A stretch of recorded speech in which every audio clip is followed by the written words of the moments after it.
তুই এখন আমার সঙ্গে থেকে চলে যাবি, তোরে আমি আর রাখবো না, তোরে আমি রাখবো না, নষ্ট মেয়ে, নষ্ট মেয়ে, তোরে আমি রাখবো না। আরে ভাই বলিয়েন না ভাই, বিয়ে করছি, বিয়ে করে শুধু বাসরাত করছে একদিন, এরপর আমি বিদেশ চলে গেছি। বিদেশ থেকে 3 বছর পরে আসি দেখি যে সে প্রেগনেন্ট। এবার বলেন ভাই, এই বাচ্চা কার ভাই বাবা বলেন? 3 বছর পর প্রেগনেন্ট? আপনি প্রেগনেন্ট? অবশ্যই প্রেগনেন্ট। কিভাবে? ওনার বাচ্চা। উনি 3 বছর বিদেশেই ছিল, আপনি কিভাবে প্রেগনেন্ট হলেন? ভিডিও কলে। ভিডিও কলে?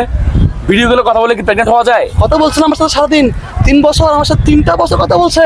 3 বছর সারা Video call-এ? ভিডিও কলে কথা বলে কি প্রেগনেন্ট হয়ে যায়? এটা কিভাবে সম্ভব? হওয়া যায়। এটা কিভাবে সম্ভব ভাই? উনি আমার সাথে 3 বছর ভিডিও কলে কথা বলছে। 3 বছর কথা বললে কি আপনি প্রেগনেন্ট বাড়ির হয়ে যায় সবাইকে ভাই? জিজ্ঞেস করেন। বাড়ির সবাইকে 3টা জিজ্ঞেস বছর, করো ভাই। 3টা বছর উনি আমার সাথে ভিডিও কলে কথা বলছে। এখন আমার এটা मेरे तो